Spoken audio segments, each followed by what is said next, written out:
بسم اللہ الرحمن الرحیم۔ سورہ بقرہ کا 5واں رکوع۔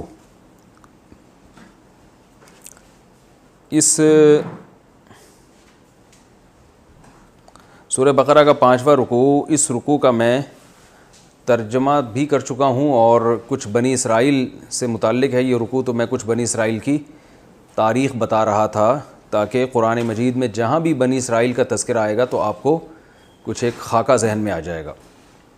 تو میں نے پچھلے لیکچر میں یہ بتایا تھا کہ بنی اسرائیل سے جو خصوصی خطاب ہے قرآن مجید میں اور ان کا تذکرہ بھی بہت زیادہ، وہ دو وجہ سے۔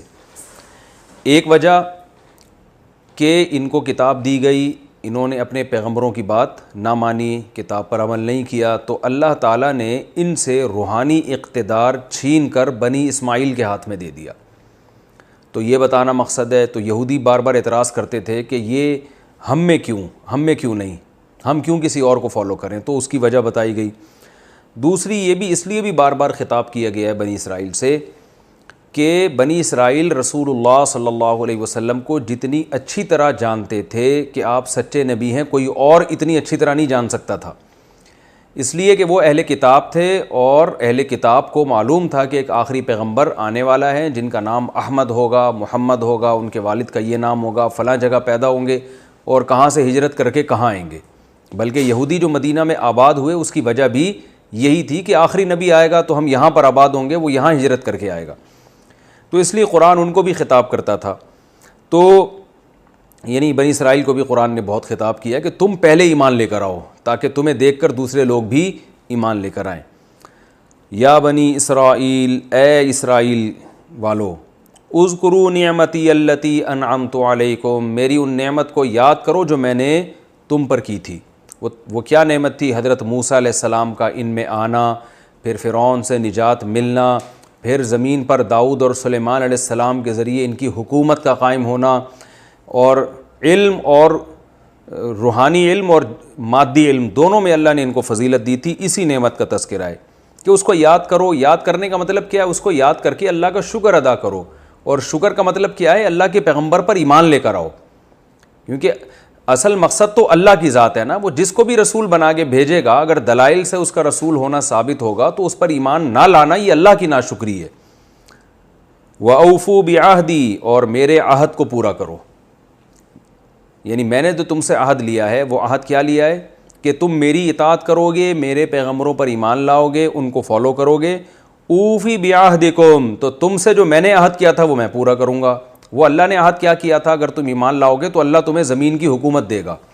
تو جب بھی بنی اسرائیل نے اللہ کی اطاعت کی ہے، جیسے پہلے جہاد کیا تھا اللہ کے کہنے سے، تو داؤد علیہ السلام کے ذریعے حکومت قائم ہو گئی، تو اب بھی اللہ تعالیٰ فرما رہے ہیں کہ تم میری اطاعت کرو گے اور میرے عہد کو پورا کرو گے، یعنی پیغمبر پر ایمان لاؤ گے، تو اب بھی میں تمہیں زمین کی حکومت دے دوں گا۔ تو صحابہ نے اس حکم کو فالو کیا، اللہ نے ان کو زمین کی حکومت دے دی۔ اور اسلامی دنیا میں کہا جاتا ہے کہ جو قرون اولیٰ کے مسلمان تھے، دنیا میں کوئی ایسی جگہ جو مہذب ہو اور وہاں اسلامی حکومت نہ ہو ایسا نہیں تھا، یعنی پوری دنیا پہ اللہ نے حکومت قائم کی۔ تو اللہ فرماتا ہے یہودیوں سے کہ اگر تم ایمان لے آؤ گے تو میں بھی اپنے عہد کو پورا کروں گا، یعنی تمہیں بھی زمین کی بھی حکومت دوں گا اور آخرت میں جو وعدے کیے ہیں وہ بھی پورے کروں گا۔ وَلَا تَكُونُوا، ہاں، وَإِيَّايَ فَارْهَبُونَ، اور صرف مجھ ہی سے ڈرو۔ وَآمِنُوا بِمَا أَنزَلْتُ، اور میں نے جو قرآن نازل کیا ہے اس پر ایمان لے کر آؤ۔ مُصَدِّقًا لِمَا مَعَكُمْ، اور یہ قرآن ان کتابوں کی بھی تصدیق کرتا ہے جو تمہارے پاس پہلے سے موجود ہیں، یعنی تورات۔ دیکھیے یہ قرآن بار بار یہ کیوں کہتا ہے کہ ایسی کتاب پر ایمان لاؤ جو تمہارے دین کی بھی تصدیق کرتی ہے اور تمہاری کتابوں کی بھی تصدیق کرتی ہے؟ وجہ اس کی یہ ہے کہ اگر آپ دلائل سے پہلے کسی پیغمبر پر ایمان لے آئے اور اس کو آپ نے سچا مان لیا، اب کوئی نیا شخص آ کے یہ کہتے کہ پہلے والے سارے غلط تھے، تو اب انسان کے لیے آزمائش بڑھ جاتی ہے کہ جن پر ایمان لا چکا ہے ان سے ہٹایا جا رہا ہے، ان کو غلط قرار دیا جا رہا ہے اور اس کو سچا قرار دیا جا رہا ہے نئے والے کو۔ تو اس میں آزمائش یہ ہوگی کہ ان پر بھی، پہلے والوں پر بھی آپ ایمان لے کر آئے تھے، ان کے معجزے دیکھ کر، ان کی تعلیمات، پاکیزہ تعلیمات دیکھ کر، نیا والا بھی یہی کر رہا ہے لیکن وہ پرانوں کی تصدیق نہیں کر رہا، تو اب انسان کنفیوز ہوگا، بھائی یہ والے صحیح تھے کہ وہ والے صحیح تھے؟ تو یہ بہت بڑی مصیبت میں انسان پھنس جاتا ہے۔ تو اللہ نے انسان کو ایسی آزمائش میں نہیں ڈالا. اللہ نے کیا کہا کہ جب بھی کوئی پیغمبر نیا آئے گا وہ کوئی نئی چیز نہیں لے کر آئے گا. ٹھیک ہے مسائل میں تو تبدیلی ہوگی, زمانے کے لحاظ سے نمازوں میں کمی ہو گئی یا اضافہ ہو گیا, وہ تو مسائل کے لحاظ سے وہ تبدیلی تو ہر دور میں بھی ہو سکتی ہے, جو مسائل ایسے ہیں جو شریعت نے زمانے پر موقوف کی ہیں جن کو, لیکن بیسک تعلیمات وہ سب کی ایک جیسی ہوں گی اور ہر پیغمبر پچھلے پیغمبر کی تصدیق کرے گا کہ وہ بھی صحیح تھے. تو اس سے انسان کے لیے آزمائش کیا ہو جاتی ہے؟ کم. تو اللہ نے فرمایا کہ محمد صلی اللہ علیہ وسلم پر ایمان لاؤ اور اس کتاب پر جو ان پہ نازل ہوئی ہے یہ پرانے پیغمبروں کی بھی تصدیق کرتی ہے. تمہارے موسیٰ علیہ السلام کو بھی صحیح قرار دیتی ہے, عیسیٰ علیہ السلام کو بھی, تورات کو بھی, انجیل کو بھی, ان کی یہ کتابیں بھی برحق تھیں. تو تمہیں آزمائش میں نہیں ڈالا جا رہا بلکہ اسی دین کو فالو کرنے کا حکم دیا جا رہا ہے جو ہمیشہ سے چلا آ رہا ہے. وَلَا تَكُونُوا أَوَّلَ كَافِرٍ بِي, اور اس کے پہلے کافر نہ بنو. پہلے کافر کا کیا مطلب ہے؟ کہ تم اگر انکار کرو گے تو تمہیں دیکھ کر دوسرے بھی انکار کریں گے, تو تم انکار کرنے والوں میں پہلے نمبر پہ آ جاؤ گے. تو جو برائی میں پہل کرتا ہے وہ زیادہ بڑا ذمہ دار ہوتا ہے. تو اس لیے جرم میں ہم کہتے ہیں نیکی میں تو پہل کرو, اول آنے کی کوشش کرو, برائی میں اول آنے کی کوشش مت کرو. یہ کیونکہ دوسرے اگر کفر کریں گے ان کو گناہ کم ملے گا, تم اگر کفر کرو گے تو تمہیں گناہ زیادہ ملے گا کیونکہ تم اول کافر کہلاؤ گے پھر, کیونکہ تمہیں دیکھ کے لوگ بھی کافر بنیں گے, وہ دوسرے درجے میں ہوں گے. تو اس لیے فرمایا وَلَا تَكُونُوا أَوَّلَ كَافِرٍ بِهِ, تم اس کے پہلے انکار کرنے والے مت بنو. وَلَا تَشْتَرُوا بِآيَاتِي ثَمَنًا قَلِيلًا, کیونکہ حق کا انکار جب بھی کوئی مذہبی لوگ کرتے ہیں تو اس کے پیچھے دو چیزیں ہوتی ہیں, یا تو پیسوں کی لالچ یا جاہ کی لالچ, بڑا بننے کا شوق. آپ اگر حق بیان کر دیں بعض دفعہ آپ کے اپنے لوگ کٹ جاتے ہیں آپ سے, یا بعض دفعہ ہدیے نذرانے آنا بند ہو جاتے ہیں. تو یہودیوں میں یہ دو برائیاں تھیں, ان کے علماء میں سب میں نہیں تھیں, کچھ ایمان بھی لے کر آئے, لیکن زیادہ تر یہی کیا کرتے تھے کہ وہ جو ہے چند ٹکوں کے لوگوں سے بھی ہدیے نذرانے لینے ہوتے ہیں نا. آج بہت سے لوگوں کے پاس ایسا مجمع ہے جنہوں جھوٹ بول بول کے لوگوں نے اپنے ساتھ میں لایا ہے. اگر اس مجمع کے سامنے وہ آج سچ بولنا شروع کر دیں, آج بتانا شروع کر دیں, توحید بیان کرنا شروع کر دیں, تو وہ مجمع ان سے ہٹ جائے گا. مثلا ہمارے ہاں ایک بہت بڑا طبقہ ایسا ہے, اگر آج وہ مجمع میں یہ بیان کر دے کہ نبی صلی اللہ علیہ وسلم مشکل کشا نہیں تھے, حاجت روا نہیں تھے, عالم الغیب نہیں تھے, تو وہیں مجمع میں ان کو جوتیاں پڑنا شروع ہو جائیں گی, کیونکہ ان کی دکان چلی ہی ان نعروں کے ذریعے, اور وہ سارے ہدیے نذرانے ان کے اسی وقت بند ہو جائیں گے. تو یہ پہلے بھی یہ ہوا کرتا تھا. تو اللہ نے فرمایا میری آیات کو چند ٹکوں کے بدلے میں مت بیچو. اشترا خریدنے کے معنی میں آتا ہے لیکن بیچنے کا معنی میں بھی آتا ہے. تو میری آیات کو چند ٹکوں کے بدلے میں مت فروخت کرو. تو اللہ کی آیات کو بیچنے کا مطلب یہاں پر جو تورات اور انجیل ہے, یعنی یہاں تو تورات مراد ہے کیونکہ یہودی انجیل نہیں مانتے تھے, تو اس میں تحریف مت کرو, اس کے حکم کو توڑ موڑ کے لوگوں کے سامنے پیش مت کرو, یہ مطلب ہے. اور یہ مطلب ہم اپنی طرف سے نہیں بیان کر رہے, خود قرآن میں ہی دوسرے مقام پر آتا ہے یحرفون الکلم عن مواضعہ. یہودی یہ کیا کرتے تھے, آیت کا ایک مفہوم ہے اسے ہٹا کے اس سے اپنی مطلب کے مفہوم میں ڈھال لیا کرتے تھے. آج بھی بہت سے ہمارے متجدد قسم کے پروفیسر ہیں, آیت کا ایک مطلب ہوتا ہے, اس کا ایک سیاق و سباق سے صاف پتہ چل رہا ہوتا ہے یہ مفہوم ہے, لیکن وہ کیا کرتے ہیں اس آیت میں گھما پھرا کے ایسی تعویل کر دیتے ہیں کہ وہ آپ کے مطلب کے مطابق ہو جاتی ہے. یہ تحریف آج قرآن میں بھی ہوتی ہے, اور پہلے تورات و انجیل میں بہت کثرت سے ہوا کرتی تھی. اور ہمارے ایک مشہور پروفیسر صاحب ہیں, وہ یہ تحریفیں انہوں نے ٹھیکہ لیا ہوا ہے اس تحریف کا, جو وہ مستقل یہی تحریفیں کر رہے ہوتے ہیں قرآن میں. ترجمے بعض دفعہ غلط کر رہے ہوتے ہیں اور لوگوں کو تو ترجمہ بھی نہیں پتہ چلتا. تو وَلَا تَشْتَرُوا بِآيَاتِي ثَمَنًا قَلِيلًا, اور میری آیات کو چند ٹکوں کے بدلے میں مت بیچو. اس سے یہ مراد نہیں ہے کہ قرآن پڑھا کر اجرت لینا حرام ہے. آج بعض لوگ کیا کرتے ہیں, فقہا سے تو قرآن سمجھتے نہیں ہیں نا, اپنے طریقے سے, جس کو پشتو میں کہتے ہیں اخپل طریقے سے سمجھتے ہیں وہ, تو وہ کیا کرتے ہیں, وہ کہتے ہیں امام کے لیے تنخواہ لینا جائز نہیں ہے کیونکہ وہ قرآن پڑھا کر نماز میں قرآن پڑھا کے پیسے لے رہا ہے. یہ ایسے ہمیں واسطے پڑھیں ایسے فرقوں سے. میں اس درس میں زیادہ نام نہیں لوں گا مختلف فرقوں کے, تاکہ ہمارے ایک درس بالکل ایک نیوٹرل رہے, ہمیں کسی سے کوئی لینا دینا نہیں ہے. لیکن اس طرح کے لوگ ہیں, امام کے لیے تنخواہ لینا حرام ہے, یا قاری جو بچوں کو پڑھا رہا ہے اس کے لیے فیس لینا حرام ہے, اور قرآن کی یہ آیت فٹ کر دیتے ہیں کہ وَلَا تَشْتَرُوا بِآيَاتِي ثَمَنًا قلیلا، میری آیات کو چند ٹکوں کے بدلے میں نہ بیچو. کہہ رہے ہیں اللہ نے تو کہہ رہے ہیں چند ٹکوں کے بدلے میں نہیں، یہ تو پورے ہزاروں روپے فیسز لے رہے ہیں. تو یہ بھی آیت میں تحریف ہے. جو لوگ اس طرح کی بات کیا کریں نا کہ میری آیات کو مت بیچو، ان سے بولے یہ قرآن آپ نے خریدا کہاں سے ہے؟ جس دکان سے آپ نے خریدا ہے پیسے دے کے، تو اس دکان کو پہلے اس دکان والے کو یہ آیت سنانی چاہیے تھی کہ اللہ فرما رہے میری آیات کو چند ٹکوں کے بدلے میں نہ بیچو. تم تو پورا آیت نہیں پورا قرآن بیچ رہے ہو. تو ظاہر ہے ہر آیت کا ایک مفہوم ہوتا ہے. یہاں بیچنے سے مراد کیا ہے؟ تحریف کرنا. یہ بھی اللہ کی آیات پہ سودے بازی ہو گئی نا. یہ مراد نہیں ہے قرآن چھاپ کے فروخت کرنا، یہ بالکل جائز ہے. یا یہ قاری کوئی پڑھا کر فیس لے لیتا ہے بیچارہ، اس کو گھر چلانا ہے اپنا، تو یہ بیچنے میں داخل نہیں ہے. اس سے مراد ہے تحریف نہ کرو.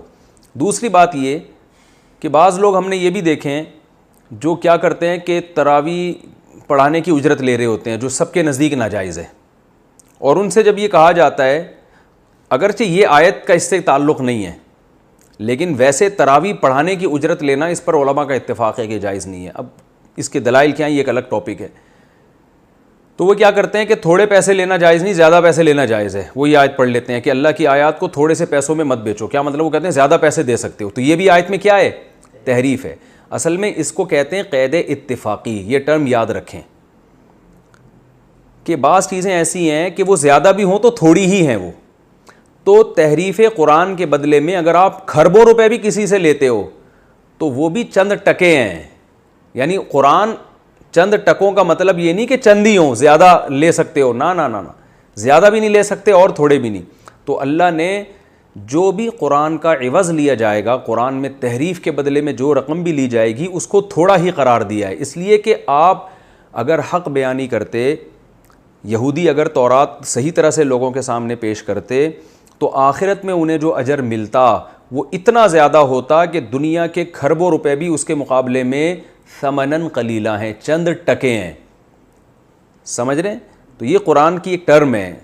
قرآن ایسے موقع پہ یہ لفظ، جیسے ہم کہتے ہیں یار تو بک گیا ہے چند ٹکوں کے بدلے میں. کیا مطلب؟ تو نہ بکتا تو کتنا نوازا جاتا، تو تھوڑے سے ٹکوں میں بک گیا. حالانکہ وہ تھوڑے سے میں ہوتا تو بکتا کیوں ہو؟ تھوڑے سے پیسوں میں تھوڑی کوئی بکتا ہے، ہمیشہ زیادہ پیسوں میں لوگ بکتے ہیں. تو یہاں بھی مطلب یہ ہے کہ آخرت کے مقابلے میں یہ کیا ہے؟ ثمناً قلیلہ، چاہے پوری دنیا ہی کوئی لے لے. تو اللہ نے فرمایا کہ اللہ کی آیات کو چند ٹکوں کے بدلے میں مت بیچو. وَإِيَّايَ فَاتَّقُونَ، اور صرف مجھ سے ڈرو. وَلَا تَلْبِسُوا الْحَقَّ بِالْبَاطِلِ وَتَكْتُمُوا الْحَقَّ وَأَنْتُمْ تَعْلَمُونَ، اور حق کو باطل کے ساتھ ملتبس مت کرو. ملتبس تھوڑا گاڑا لفظ ہے. خلط ملط مت کرو، مرج مت کرو. جتنے بھی باطل لوگ ہیں نا، تو یاد رکھیے ایسا کبھی نہیں ہوتا کہ وہ ہر بات ہی غلط کرتے ہوں، بلکہ غلط کے دوران درمیان میں صحیح باتیں بھی اور ان صحیح میں ملا کے غلط بھی کر رہے ہوتے ہیں. آج بھی جتنے بھی آپ کو اسکالر نظر آئیں گے جو باطل ہیں، جو اسلام کا غلط نقشہ پیش کر رہے ہیں، وہ کچھ باتیں صحیح بھی کر رہے ہوتے ہیں. تو حق اور باطل کو آپس میں مرج مت کرو. حق کو حق رہنے دو، باطل کو باطل رہنے دو. تو یہودیوں نے جو تحریف کی ہے، اس میں جو ایک بہت بڑا جرم ان کا یہ بھی تھا کہ حق اور باطل کو آپس میں ملتبس کیا کرتے تھے. وَتَكْتُمُوا الْحَقَّ، اور حق کو چھپاؤ مت، کتمان حق سے. وَأَنْتُمْ تَعْلَمُونَ، جب کہ تم جانتے بھی ہو کہ حق کیا ہے اور باطل کیا ہے. کوئی جہالت میں اگر ایسا کام کرے تو قابل کسی حد تک وہ قابل معافی ہوتا ہے، لیکن تم جان بوجھ کے یہ کام مت کیا کرو. تو یہود سارے یہ کام کیا کرتے تھے. ان میں سب سے بڑا جو حق اور باطل میں وہ التباس کر رہے تھے وہ یہ کہ ایک طرف وہ یہ بھی کہتے تھے کہ نبی آنے والا ہے، لیکن جب پوچھا جاتا وہ کون سے نبی ہیں تو یہ نہیں بتاتے تھے کہ یہ محمد ابن عبداللہ ہیں آپ صلی اللہ علیہ وسلم. تو یعنی جو اتنی مبہم بات تو کرتے تھے کہ نبی آئے گا. بھئی ساری علامتیں تو وہ ان نبی میں پائی جاتی ہیں، تو ایمان کیوں نہیں لے کر آتے؟ تو کہتے ہیں نہیں، یہ وہ نبی نہیں ہے. تو یہ بھی حق اور باطل کو مشتبہ کرنے والی بات ہے. فرمایا وَأَقِيمُوا الصَّلَاةَ وَآتُوا الزَّكَاةَ وَارْكَعُوا مَعَ الرَّاكِعِينَ، اور نماز قائم کرو اور زکوٰۃ ادا کرو اور رکوع کرنے والوں کے ساتھ رکوع کیا کرو. دیکھیں نماز کا حکم اللہ نے اس لیے دیا کہ نماز تواضع سکھاتی ہے. جب بھی یہودیوں کی برائی کیا تھی؟ حق کا انکار. اور اس انکار کی بیس کیا تھی؟ دو چیزیں ہوتی ہیں ہر برائی کے پیچھے عام طور پہ. نمبر ایک، مال کی محبت، پیسوں کی لالچ میں انسان حق نہیں بیان کر رہا ہوتا. نمبر دو، بڑا بننے کا شوق. مثال کے طور پر اگر آپ تسلیم کر لیتے ہیں کہ اللہ نے فلاں کو صلاحیت مجھ سے زیادہ دی ہے تو ظاہر ہے لوگ اس کی طرف جانا شروع ہو جائیں گے, آپ چھوٹے اور وہ بڑا ہو جائے گا. تو یہ چیز بھی لوگوں کو روکتی ہے حق کے بیان کرنے سے. تو یہ چیز بھی لوگوں کو روکتی ہے حق کے بیان کرنے سے. تو نتیجہ یہ نکلتا ہے کہ آپ جیلسی کا شکار ہونا شروع ہو جاتے ہیں. تو اللہ تعالیٰ نے دونوں علاج بتائے ہیں. حق سے روکنے والی چیز کیا ہے؟ تکبر. تکبر ختم کرنے کا طریقہ کیا ہے؟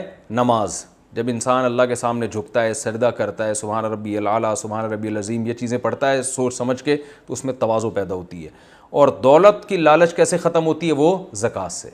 تو یہودیوں کو حکم دیا جا رہا ہے, اور یہودیوں کے ہی تو ہم سب کو حکم دیا جا رہا ہے. حضرت عمر رضی اللہ تعالیٰ عنہ جب ان آیات کی تلاوت کیا کرتے تھے تو فرمایا کرتے تھے مزل قوم فما تغنا بہذه الآیات الا انتم. بنی اسرائیل تو گزر گئے, اب ان آیات میں ہم ہی سے خطاب ہو رہا ہے کہ بھئی وہ برائیاں تم نے اپنے اندر پیدا نہیں کرنی ہیں, کیونکہ یہ چیزیں آج ہمیں بھی حق سے روکتی ہیں.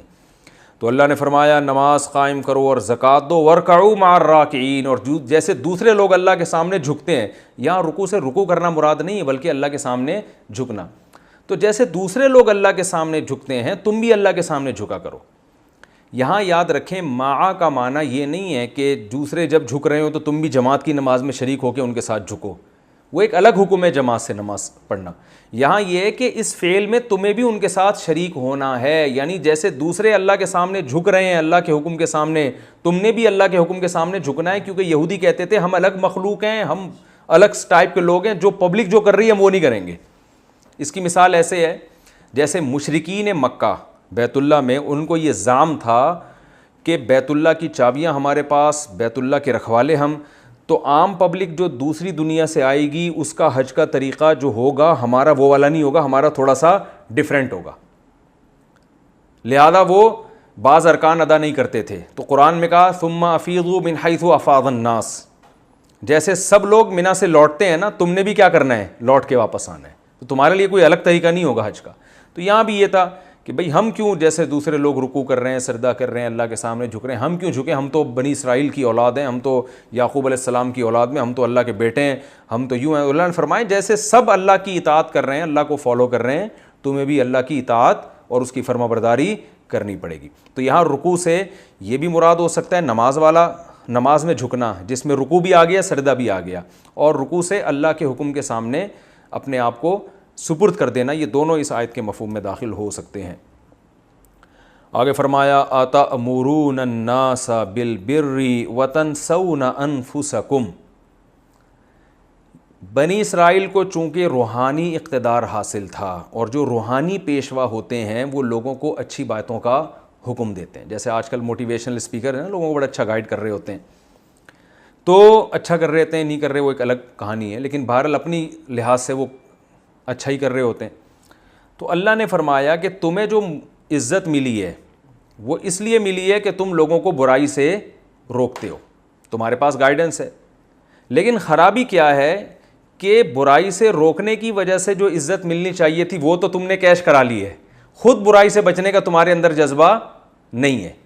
علماء نے نا باقاعدہ اس پہ کتابیں لکھی ہیں, یہود کی 40 بیماریاں, کہ یہود میں کون کون سے 40 برائیاں تھیں جن کی وجہ سے اللہ نے ان کو پس کر دیا. اور آج وہ 40 کی 40 برائیاں مسلمانوں میں بھی پائی جاتی ہیں.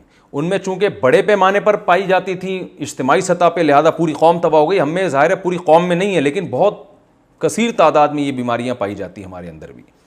تو ان میں ایک بیماری یہ بھی ہے کہ دوسروں کو اچھی نصیحت کرنا تاکہ عزت ملے, لوگ سمجھیں آپ بہت اچھے ہیں, بہت نیک ہیں, لیکن اپنے آپ کو بھول جانا. فرمایا تأمرون الناس بالبر, کیا تم لوگوں کو نیکی کا حکم دیتے ہو, وتنسون انفسکم, اور اسی وقت اپنے آپ کو بھول رہے ہوتے ہو, وانتم تتلون الکتاب, جبکہ تم کتاب یعنی اللہ کی کتاب کی تلاوت بھی کرتے ہو. تمہیں تو پتہ ہے کہ یہ کتنا بڑا جرم ہے.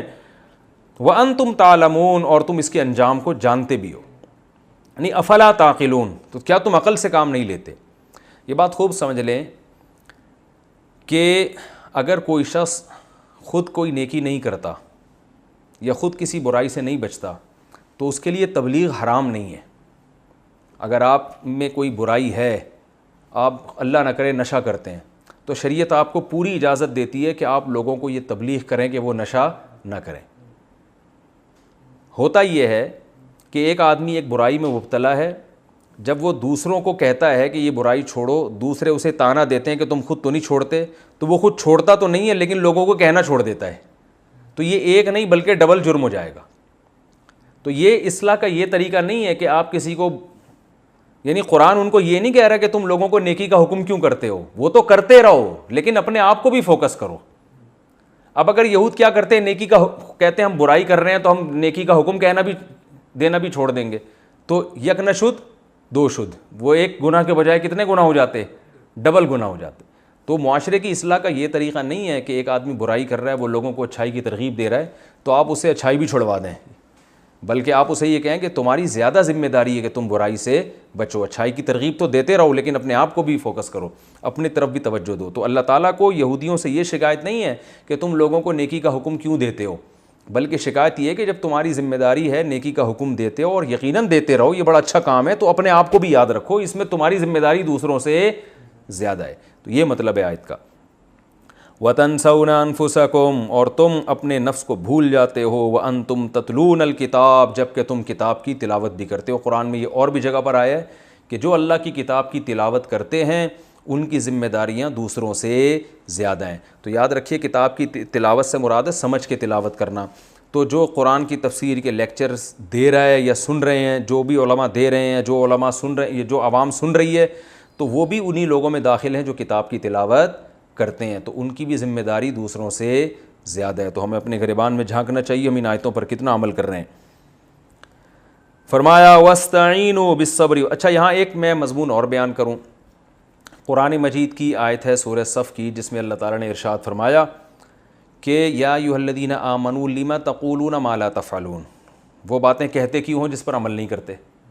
تو اس آیت سے بعض لوگوں نے کہا دیکھو جس چیز پر خود عمل نہ ہو تو وہ کہنا بھی جائز نہیں ہے۔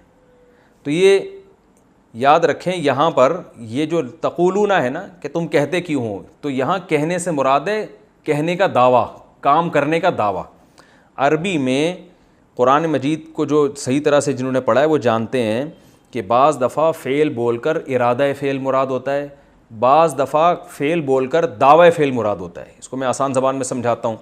قرآن میں آتا ہے یا ایھا الذین آمنوا اذا قمتم الی الصلاۃ فاغسلوا وجوہکم، اے ایمان والو جب نماز کے لیے کھڑے ہو جاؤ تو چہرے کو دھو اپنے۔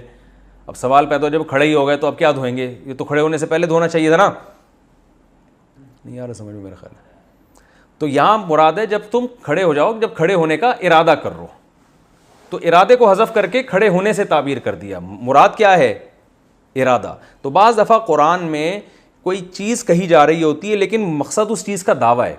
تو قرآن کی جو آیت ہے نا سورہ صف میں 28ویں پارے میں، جس میں آتا ہے ایسی بات کہتے کیوں ہو جس پر عمل نہیں، تو اس سے مراد ہے ایسی بات کا دعویٰ کیوں کرتے ہو جس پر عمل کرنا نہیں ہے۔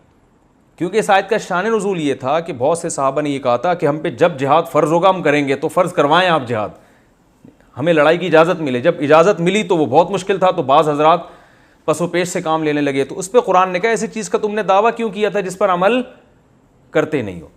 تو دعویٰ کیا تھا کہ جب جہاد فرض ہوگا سب کے سب جائیں گے، تو اب بعض لوگ اس میں پیچھے ہٹ رہے تھے، تو ایسا کیوں ہٹ رہے ہو تم پیچھے، اس میں جو ہے نا پس و پیش سے کام کیوں لے رہے ہو۔ تو یہ مطلب ہے کہ ایسی چیز کا، یعنی میں اگر کوئی نیکی نہیں کرتا یا میں کر نہیں سکتا تو خام خواہ میں مجھے بڑی باتیں کرنے کی اجازت نہیں ہے کہ ہم تو اتنے سخی ہیں، ہم تو یوں ہیں، اور ایسا ہوگا تو ہم یوں کر کے دکھائیں گے۔ تو اس لیے اللہ نے فرمایا کہ وہی بات کا دعویٰ کیا کرو جس پر تم عمل کر سکتے ہو۔ تو اس کا تبلیغ سے کوئی تعلق نہیں ہے۔ تو علماء کا اس پر اجماع ہے کہ اگر آپ کے اندر کوئی برائی ہے تو آپ، یا کوئی نیکی آپ کے اندر نہیں ہے، تو آپ تبلیغ اس کی کر سکتے ہیں دوسروں کو۔ بلکہ علماء نے تو یہاں تک لکھا ہے کہ اپنے اندر سے اگر کوئی برائی چھڑوانا چاہتے ہیں تو اس کے خلاف بولنا شروع کر دیں، تو یہ بھی ایک نسخہ ہے کہ آپ سے وہ برائی چھوٹ جائے گی۔ آپ اگر نشہ کرتے ہیں تو شراب کے خلاف تقریریں شروع کر دیں، آپ خود آپ کے اندر ایک دل میں بات بیٹھ جائے گی کہ یہ کیا چیز ہے، یہ بری چیز ہے۔ ہاں دعویٰ نہ کریں کہ میں شراب نہیں پیتا، میں بہت نیک ہوں، حالانکہ آپ چھپ چھپ کے پیتے ہیں، ٹھیک ہے نا، تو یہ دعویٰ غلط ہو جائے گا۔ آپ نہیں پیتے، میں مثال دے رہا ہوں۔ اللہ نے فرمایا وَاسْتَعِینُوا بِالصَّبْرِ وَالصَّلَاةِ، اور مدد طلب کرو صبر کے ذریعے اور نماز کے ذریعے۔ وَإِنَّهَا لَكَبِيرَةٌ إِلَّا عَلَى الْخَاشِعِينَ، صبر کا معنی ہے روکنا۔ میں اس کی پہلے بھی تشریح کر چکا ہوں، مجھے یاد نہیں پوری طریقے سے، میں دوبارہ کسی موقع پہ ڈیٹیل میں اس کو بیان کروں گا کہ صبر کا لغوی معنی کیا ہے؟ روکنا. مسبورہ اس مرغی کو کہا جاتا تھا جسے نشانہ باندھنے کے لیے، نشانہ سیکھنے کے لیے باندھ دیا جاتا تھا، روک دیا جاتا تھا اس کو. تو نبی نے منع کیا صلی اللہ علیہ وسلم نے کہ مرغیوں پہ اس طرح نشانے بازی مت سیکھو. تو اپنے آپ کو کیا کرنا؟ روکنا. تو یعنی انسان خواہشات کے پیچھے چلتا ہے، تو اللہ یہودیوں کو حکم دے رہے ہیں کہ خواہشات کی پیروی مت کرو، خواہشات کے خلاف چلنے میں جہاد کرو اور اپنے نفس کو روکو. تمہارا دل نہیں چاہتا ایمان لانے کا اور اپنی خواہشات کو قربان کرنے کا، کیونکہ جب اسلام لاؤ گے بہت سی چیزیں تم پہ حرام ہو جائیں گی جو کہ موسیٰ علیہ السلام بھی کر چکے لیکن تم مانتے نہیں ہو ان کو. تو بہت سی خواہشات تم سے چھوٹ جائیں گی. تو اس میں مدد کس سے طلب کرو؟ صبر کے، یعنی اپنے اندر یہ کوالٹی پیدا کرو. تو حدیث میں آتا ہے من یتصبر یصبرہ اللہ. سوال پیدا ہوتا ہے نا، صبر تو خود ایک مشکل کام ہے.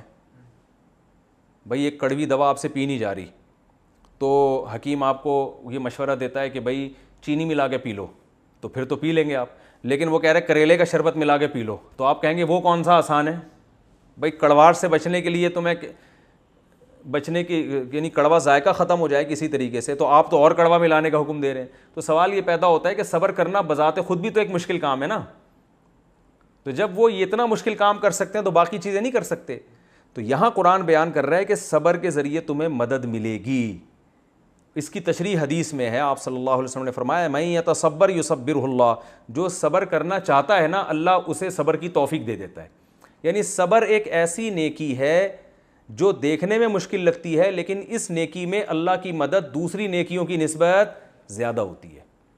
تو اب ہم یوں مثال دے سکتے ہیں، بھائی کڑوی دوا نہیں پی جا رہی تو ایک ایسا کڑوی چیز ملا کے پی لو کہ وہ ہے تو کڑوی لیکن وہ تمہیں اتنی کڑوی لگے گی نہیں جتنی یہ لگ رہی ہے سیم، لیکن اس کا ٹیسٹ کچھ اس طرح کا ہے، وہ تمہاری فطرت سے میچ کرتا ہے. تو یہ بھی کڑوی ہے لیکن اللہ نے فرمایا یہ ایسی چیز ہے جو یہ مانگتا ہے نا اللہ سے اور کوشش کرتا ہے، تو یہ والی نعمت اس کو مل جاتی ہے. تو اور دوسرا نماز، کیونکہ نماز میں کیا فائدہ ہوگا کہ اللہ کی طرف دھیان. تو یہ ساری قربانیاں ہم اللہ ہی کے لیے دے رہے ہیں. تو جب اللہ سے دوستی ہو جائے گی نماز کے ذریعے، کیونکہ دیکھیں جب بھی کسی سے تعلق بڑھانا ہو تو اس کے ساتھ سٹنگ کا ٹائم ڈیوریشن کیا کر دیں؟ بڑھا دیں. سٹنگ کا ٹائم بڑھے گا تو ہیلو ہائی ہو جاتا ہے. شروع میں پہلی دفعہ آدمی ملتا ہے تو اجنبی سے لگتا ہے نا، تھوڑی دیر رہتے رہتے دوستی ہو جائے، کہتے ہیں لنگوٹی یار ہے بھائی، لنگوٹی یار. تو کیا ہے، اکٹھے ہی تھڑے پہ بیٹھا کرتے تھے، گٹر کے ڈھکنوں پہ بیٹھا کرتے تھے اور آوارہ گردی، تو وہ لنگوٹی یار بن گئے، وحشت ختم. تو اللہ سے دوستی کے لیے کیا ہے کہ اللہ کے ساتھ سامنے ہاتھ باندھ کے انسان کھڑا ہو. تو وہ جتنا زیادہ نماز پڑھے گا اتنا اللہ سے تعلق، اور جب اللہ سے تعلق بنے گا تو اللہ کے لیے قربانی دینا آسان، حکومت چھوڑنا، دولت کو قربان کرنا، جو یہودی جس کے لیے تیار نہیں تھے، تو یہ دونوں کام آسان ہو جاتے ہیں. تو اس لیے اللہ نے فرمایا نماز پڑھو. اور لیکن اللہ نے فرما دیا وَإِنَّهَا لَكَبِيرَةٌ إِلَّا عَلَى الْخَاشِعِينَ. لیکن یہ نماز ایک مشکل کام ہے مگر ان لوگوں پر جن کے دلوں میں اللہ کا خوف ہے. اب وہی سوال پیدا ہوتا ہے کہ اللہ تو ہمیں ایسا نسخہ دے رہا ہے جو بذات خود ایک مشکل ہے. بھائی نماز ہی اگر پڑھنی ہوتی تو باقی حکام پہ عمل نہیں کر لیتے، یہ تو خود ایک مشکل ہے. تو اللہ نے فرمایا اس مشکل کو آسان کرنے کا حل ہم تمہیں بتاتے ہیں کہ جن کے دل میں اللہ کا خوف ہے ان کے لیے مشکل نہیں ہے. اور ان خوف کی دو علامتیں، الذین یظنون انہم ملاقو ربہم، یہ وہ لوگ ہیں جن کا یہ گمان ہے کہ ہم نے اپنے رب سے ملاقات کرنی ہے اور اس کی طرف لوٹ کر جانا ہے. تو جن کو ہر وقت یہ گمان رہتا ہے ان کے لیے نماز پڑھنا مشکل کام نہیں. تو کیا مطلب، اس استحضار کو اور اس خیال کو بڑھا دو. ہر وقت یہ سوچتے رہو بھائی یہ دنیا دار فانی ہے، یہاں سے ہم نے نکلنا ہے. آج اللہ کے سامنے کھڑے ہوتے ہوئے ہمیں تکلیف ہو رہی ہے کاروبار چھوڑنا، تو ایک دن اللہ ہی کے سامنے آ کے سب بیوی بچوں کو چھوڑ چھاڑ کے، دکان کاروبار بزنس سب کچھ چھوڑ چھاڑ کے آنا کدھر ہے؟ اللہ ہی کے پاس آنا ہے. تو حدیث میں آتا ہے کہ نبی صلی اللہ علیہ وسلم نے فرمایا کہ جو صف اول میں نماز پڑھا کرتا تھا تو قیامت کے دن بھی سب سے آگے جگہ اسی کو ملے گی، اللہ کے سب سے قریب وہ ہوگا. تو جو صف آخر میں پڑھتا تھا تو قیامت کے دن بھی سب سے پیچھے ہی اللہ تعالیٰ اس کو جگہ دیں گے. تو یہ یعنی نماز میں انسان دلچسپی لے. تو اللہ نے فرمایا کہ اور اس کے طریقہ کیا ہے، یہ استحضار کو بڑھایا جائے کہ اللہ سے ملاقات ہوگی. تو یہ سب کچھ دنیا جس کے لیے انسان اللہ کی نافرمانی کر رہے ہیں، سب چھوڑ چھاڑ کے جانا کہاں ہے؟ اللہ سے. تو ابھی سے ہی دوستی لگا لیں، اچھا نہیں ہے؟ تو جب دوستی لگ جائے گی نماز کے ذریعے اللہ تعالیٰ سے، تو پھر اللہ سے ملاقات آسان بلکہ اس کی طلب بڑھ جائے گی. آگے رکوع ہے یا بنی اسرائیل اذکروا نعمتی التی انعمت علیکم. دیکھیں اس سے پہلے رکوع میں اللہ نے بنی اسرائیل کو اجمالی طور پر حکم دیا تھا کہ میری نعمت کو یاد کرو، ان نعمتوں کا تذکرہ نہیں کیا، اور پھر احکام دیے کہ یہ کرو اور یہ مت کرو۔ اب ان نعمتوں کا ڈیٹیل سے بیان ہے۔ اذکروا نعمتی التی انعمت علیکم، میری اس نعمت کو یاد کرو۔ اذکروا وہی اذکروا ہے جو پچھلے لیکچر میں نے بتایا تھا۔ نعمتی کا معنی میری نعمت، پہلے اس کا بھی لفظی ترجمہ کر دیتا ہوں اور مختصر گرامر۔ انعمت انعام کیا، علیکم تمہارے اوپر، وانی اور اس بات کو بھی یاد کرو کہ میں نے فضلتکم فضیلت دی تم کو، فضلت سبحت کی طرح ہے، کم کا معنی تم کو، فضیلت دی علی العالمین تمام جہان والوں پر۔ واتقوا یومن، اتقوا کئی بار آ چکا ہے، ڈرو تم، یومن ایک دن سے۔ ایک دن کا ترجمہ کیوں کر رہا ہوں؟ تنوین لگی ہوئی ہے، ایک ایسے دن سے ڈرو، لا تجزی نفس، کوئی نفس بدلہ نہیں دے گا۔ جزا یجزی اصل میں تھا جزا یا یجزیو، بدلہ دینا، جزا بدلے کو کہتے ہیں نا۔ کوئی نفس بدلہ نہیں دے گا عن نفس، کسی دوسرے نفس کی طرف سے، شیئن ذرا بھی، یعنی کوئی کسی دوسرے کی طرف سے معاوضہ ادا نہیں کرے گا۔ ولا یقبل، اور قبول نہیں کی جائے گی، یقبل یضربو کی طرح پیسو وائس، قبول نہیں کی جائے گی، منہا کسی نفس کی طرف سے، شفاعتن کوئی شفاعت، کوئی سفارش بھی قبول نہیں کی جائے گی۔ ولا یؤخذ منہا، اور نہیں اخذ کیا جائے گا، سب پیسو وائس کے جملے چل رہے ہیں نا، اخذ یعنی لیا نہیں جائے گا، منہا اس نفس سے، نفس کا لفظ چونکہ مؤنث ہے اس لیے اس کی طرف ہا ضمیر لوٹ رہی ہے، کسی نفس سے نہیں لیا جائے گا، عدل برابر، یعنی اعمال کے بدلے میں اس کے برابر کوئی چیز نہیں لی جائے گی۔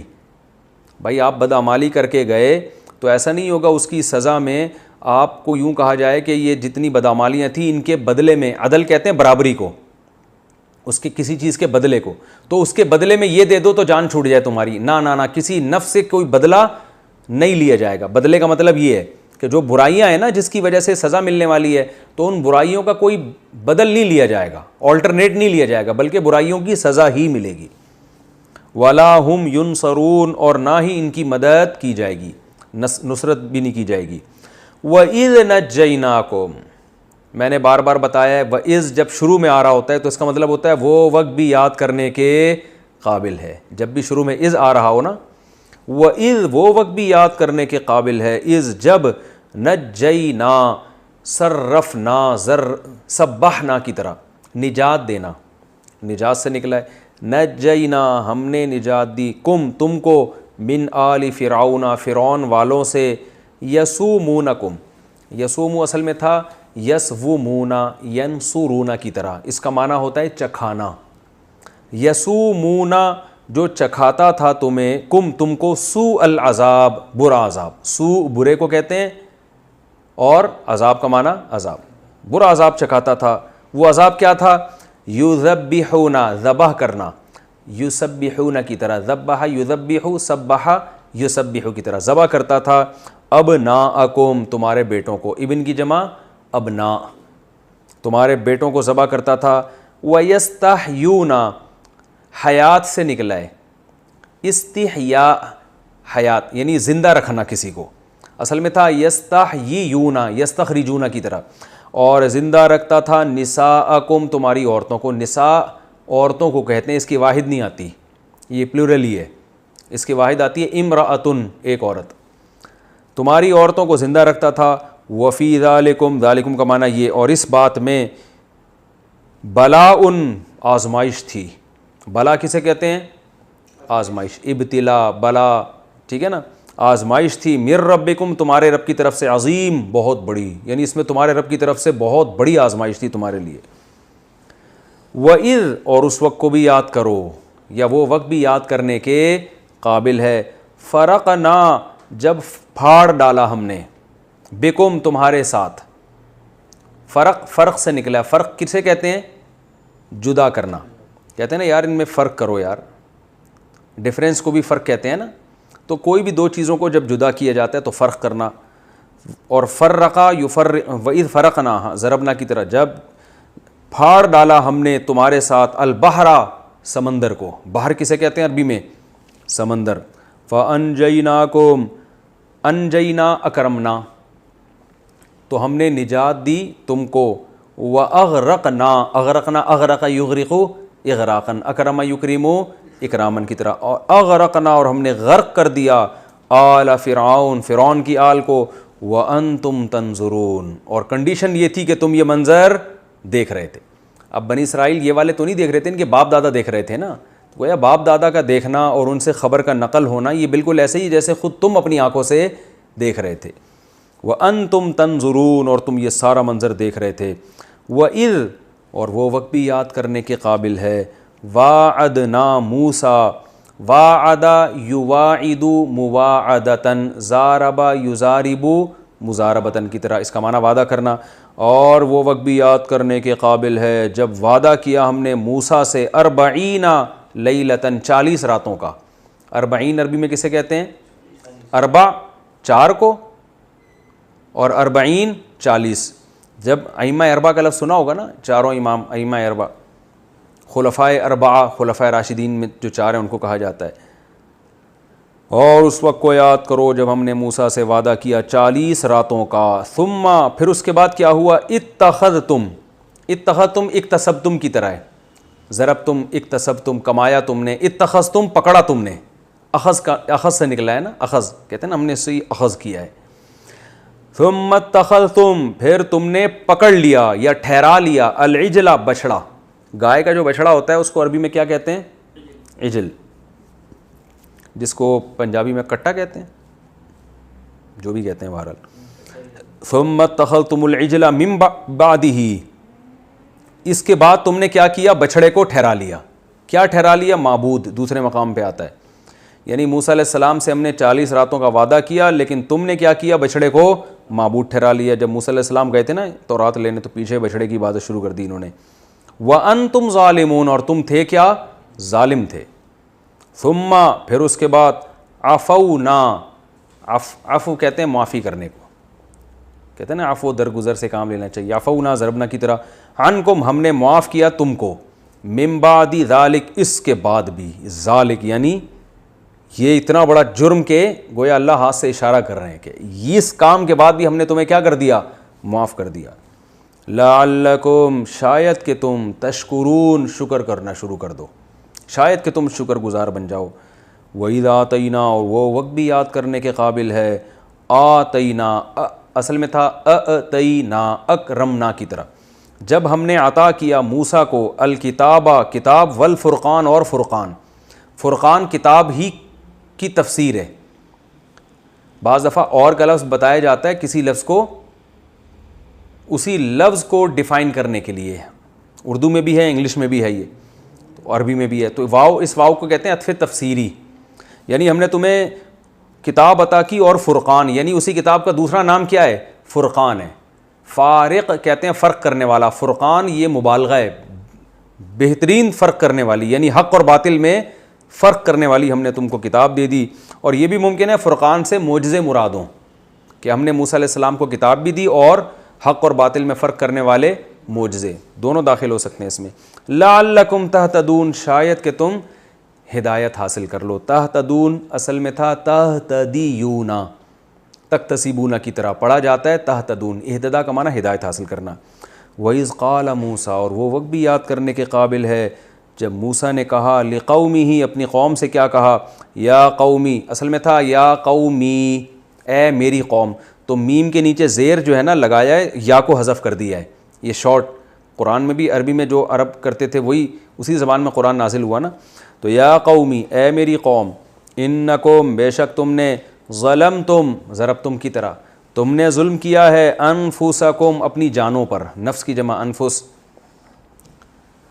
فقتلوا انفسکم، نہیں، ظلمتم انفسکم باتخاذکم العجل، اصل میں تھا باتخاذ، اتخاذ اکتساب کی طرح، اکتساب کا معنی کمانا، اتخاذ کا معنی ٹھہرانا، تو الف سائلنٹ ہو گیا، با لگا شروع میں، تم نے ظلم کیا باتخاذکم العجل، تمہارے بچڑے کو ٹھہرانے کی وجہ سے، با کا معنی وجہ سے، یعنی اس سبب سے، اتخاذ کا معنی ٹھہرانا، کم کا معنی تمہارا، یعنی تمہارا ٹھہرانا بچڑے کو، کیا ٹھہرانا؟ معبود، آگے معبود کا لفظ محذوف ہے، یعنی باتخاذکم العجل معبودن، تم نے جو بچڑے کو ٹھہرا لیا، اس ٹھہرانے سے تم نے کیا کیا ہے؟ اپنی جانوں پر ظلم کر لیا، یہ ترجمہ ہوگا اس کا۔ فتوبوا الی بارئکم، پس توبہ کرو فتوبو، تابا یتوبو سے ہے نا، اصل میں تھا تابا یتوبو، تو یتوبو سے جب امر بناتے ہیں تو جب شروع کا یا ہٹایا تو پہلا لفظ چونکہ ساکن نہیں ہے، الف لانے کی ضرورت نہیں ہے، تو توبو، صحیح ہے نا؟ کیا مطلب؟ توبہ کرو تم سب، فتوبو توبہ کرو تم سب، الی باریئکم اپنے پیدا کرنے والے کی طرف، برأ یبرأ کا معنی پیدا کرنا، جو پیدا کرنے والا ہے اس کی طرف توبہ کرو، فقتلوا انفسکم پس قتل کر دو اپنی جانوں کو، تفسیر میں انشاءاللہ بتاؤں گا میں، ذالکم خیر لکم یہ تمہارے لیے بہتر ہے، عند باریئکم تمہارے پیدا کرنے والے کے نزدیک، فتاب علیکم پس پھر اللہ نے تمہاری توبہ قبول کر لی، انہ هو التواب الرحیم بے شک وہ اللہ بہت زیادہ توبہ قبول کرنے والا اور رحم کرنے والا ہے۔ وقت پورا ہو گیا، پھر یہ آگے ایک رکوع کی کچھ آیتیں باقی ہیں، یہ انشاءاللہ اگلے ایپیسوڈ میں۔